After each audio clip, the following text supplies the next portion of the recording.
Hey everyone, this is Jack from the Cardboard Herald, and today we're going to be talking about something near and dear to my heart, one of the most iconic things about our hobby, which is dice, or rather dice games. I am going to be running down my top 10 favorite dice games of all time, and we're getting into some weird territory about how dice are used, why they're used, and even coming up with some unconventional picks, and I'd love to hear your own. So if you want, you could play a little bit of a game and guess what some of my top 10 are going to be before you even watch the rest of this video. Put it in the comments, but you can also just share with me what some of your own favorites are once you finish with this list. So without further ado, let's kick it off, or get rolling. That would have been a better thing to say, wouldn't have? Number 10 is one of the most recent games on this list, which is Intrepid. It is a cooperative game in which you and fellow players are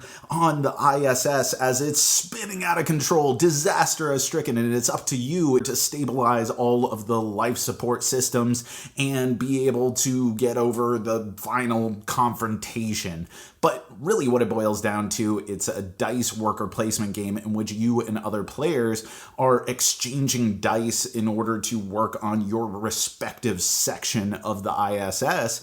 And what's so cool is it's hyper asymmetric in not just your own player powers, but how you end up unlocking additional dice that you can use, and all of the different player powers have these interesting mini games that you have to overcome using the manipulation of six-sided dice.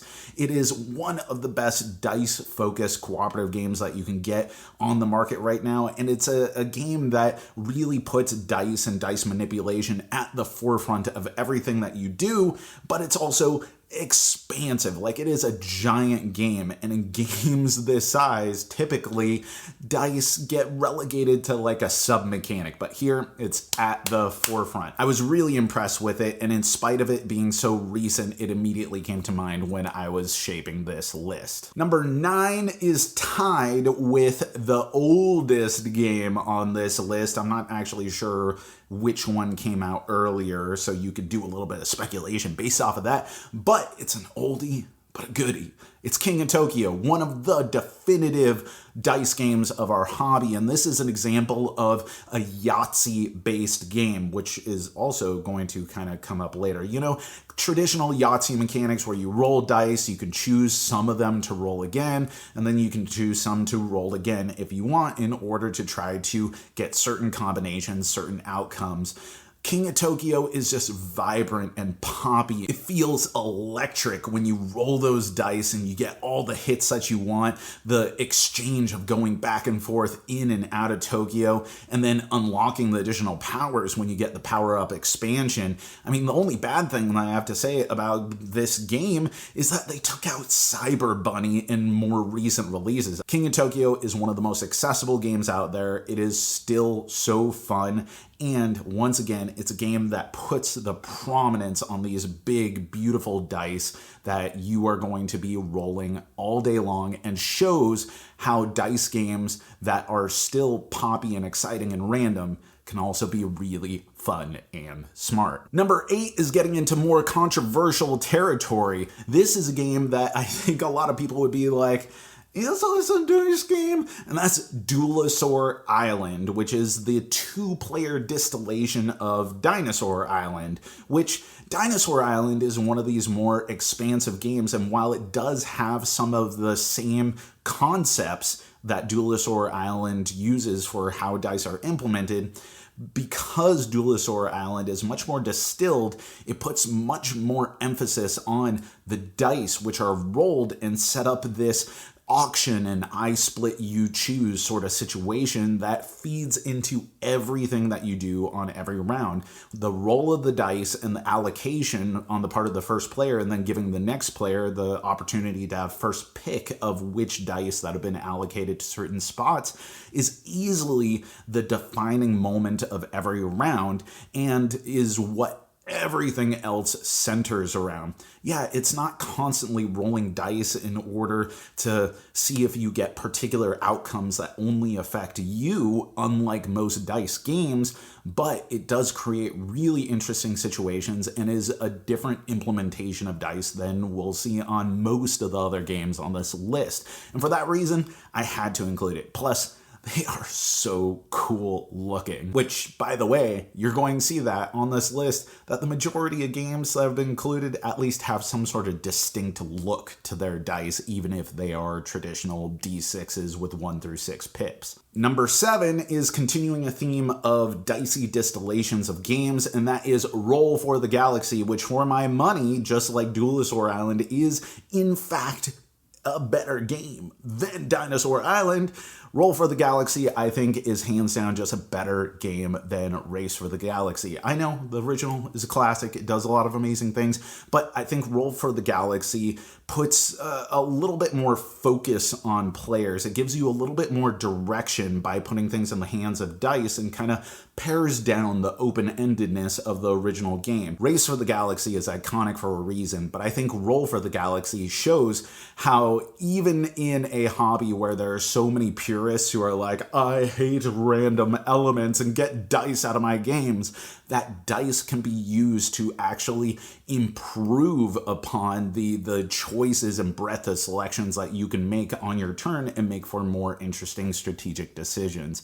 It is a better game. Number 6 is an absolute modern classic, and that is Sagrada. This came out at roughly the same time that Azul did, and there are a lot of purists out there who are like, I'm on Team Azul or I'm on Team Sagrada, and personally I have both, and I love both. But what Sagrada brings to the table is utilizing dice in order to represent unique shades of colors, and then of course the dice look like beautiful, succulent, fruit-flavored Jolly Rancher candies that are themselves those colors, and so the different numbers are different shades, and it's a proximity-based game. You can't have two of the same shades or two of the same colors next to each other, and so dice, once again, are being used in a little bit more unique of a way than what we traditionally think of dice being used for. They're an object that have a characteristic that cannot exist next to others. This is another game in which dice drafting happens, and Sagrada is just one of those games where when you have to combine the color element and the number element and things are coming together, it's like a noose is tightening around you just slowly throughout the game as it comes to a head, and you're like, oh my god, I need the right color and number combination to come up. It's beautiful. It's another great, unique implementation of dice, and I love it. Number 5 is the tied game with the aforementioned reference in the King of Tokyo section, and that is Elder Sign. Yet another dicey distillation of an existing game, that being Arkham Horror. And Elder Sign is another Yahtzee-ish type game, but you're trying to get specific items in order to allocate to these different challenges that often have to be done in order to complete these spookifying mystery investigations in traditional Cthulhu-esque fashion. And it's wonderful. A lot of people are dismissive of Elder Sign as being like a more random Arkham Horror or Eldritch Horror or something, but in those games, you roll a lot of dice, and then there's tons of random elements that happen all the time through these cards that are coming up that you have no control over, whereas this game gives you so many ways of mitigating the rolls and affecting how you are using these dice and manipulating the pools that you're going to be using, introducing new dice, which are special dice, or having other players help you out because it is a cooperative game, that I actually find Elder Sign is a more strategic and satisfying implementation of the Arkham concept than Arkham Horror, the board game, or Eldritch Horror ever was. Now, of course, the true strategic limit of this is if we took it all the way to Arkham Horror, the LCG, but hey, we're talking about dice, not cards, and that game ain't got no dice. Elder Sign is a classic that still hits the table all the time. I love that game. Discoveries. Journals of Lewis and Clark. Another DICE implementation, a distillation, a sequel of another pre-existing game. And I promise there are going to be some games that stand on their own on this list. We've already had a couple, but we're going to have a couple more here too. But it's so far removed from the original Lewis and Clark game that it just bears thematic resemblance. Even what you're doing is distinctly different. This is a game in which it is all about the exploration and the things that you journal along your path during the very famous westward exploration of Meriwether Lewis and William Clark, now that I've gone to Wikipedia, which I really should know that as one of those foundational moments in American history, but hey, brain farts and everything. It's a great game in which you're rolling dice and then assigning them to certain actions, and the real catch of it is that you can only assign the particular dice of the same suit during any given turn, even if you assign them to different actions. And oftentimes, you are sacrificing some of the dice that you used to a common pool, which is either on the left bank or on the right bank of a river.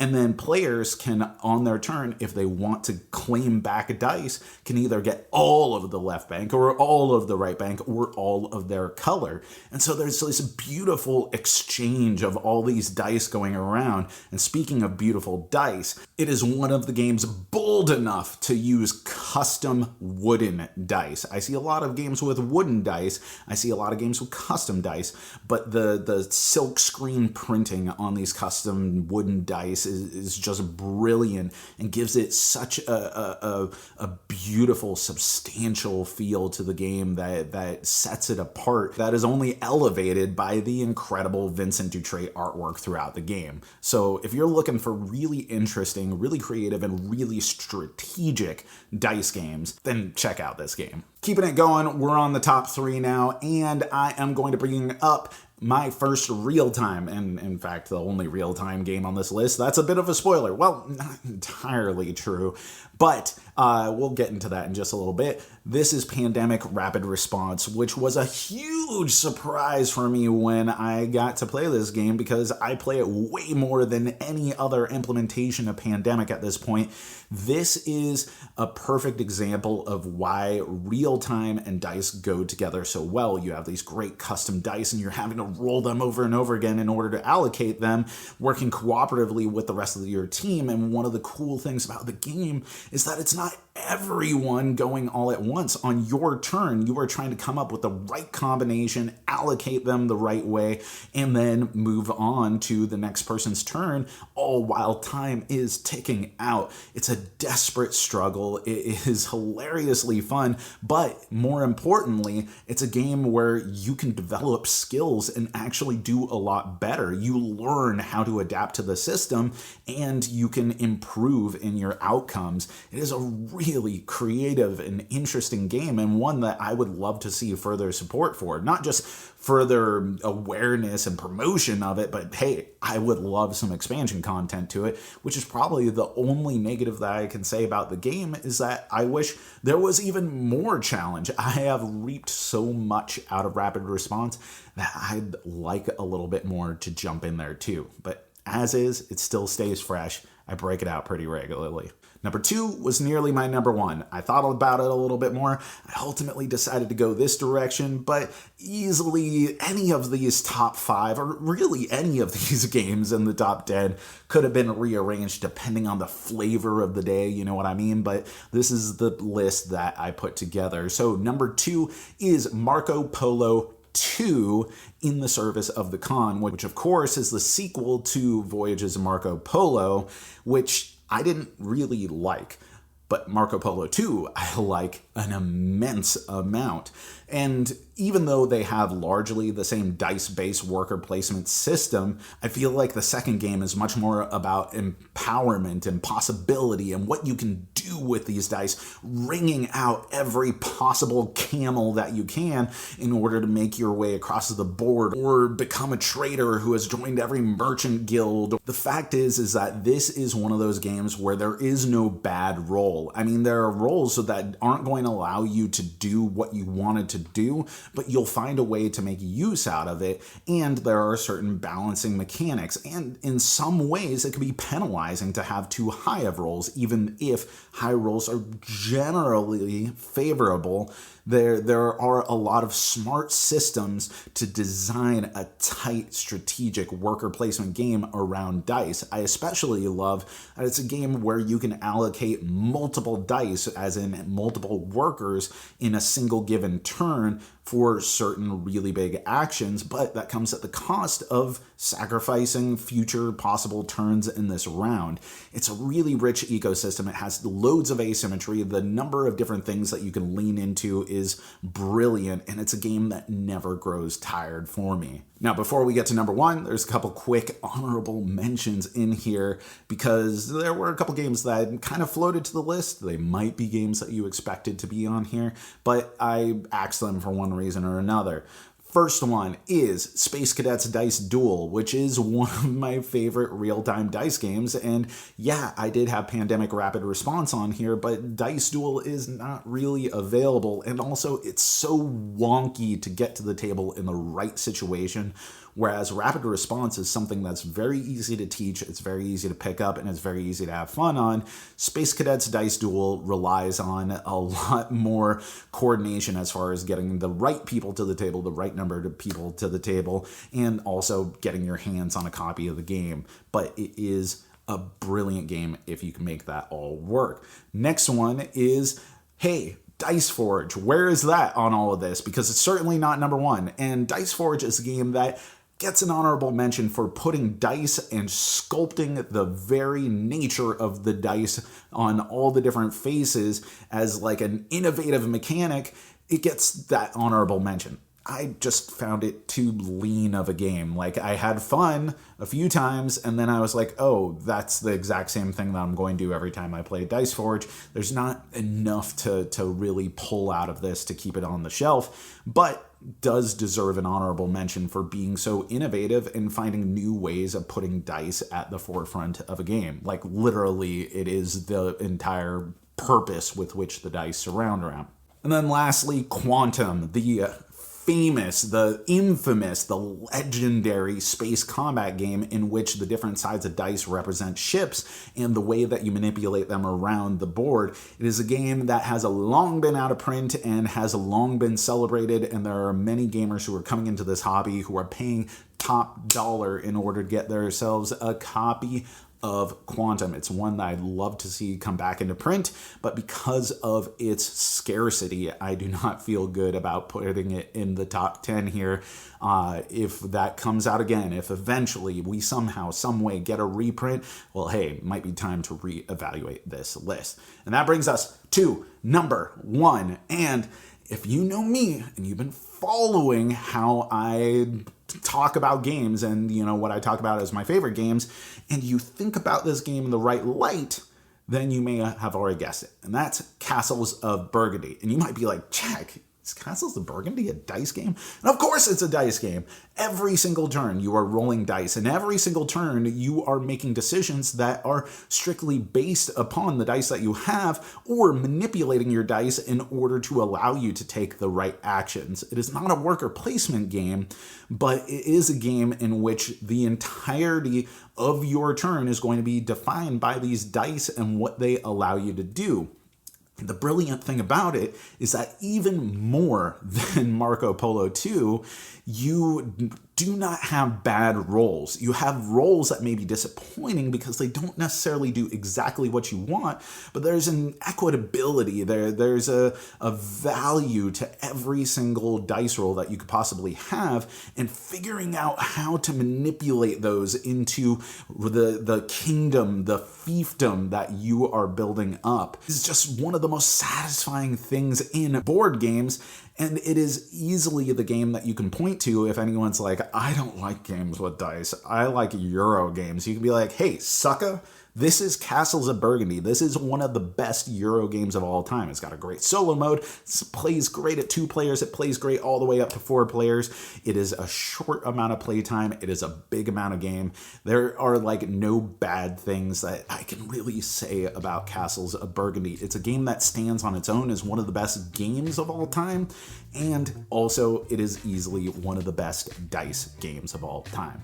And that's our list. But I want to know, what is your list? What are the games on my list that you take umbrage with? And what are games on the horizon that you see that are going to take innovative steps with dice as a component? And if there are any lists that you want to see similar to this that are centered around a certain aspect or genre or style of gaming, or even a specific component of gaming.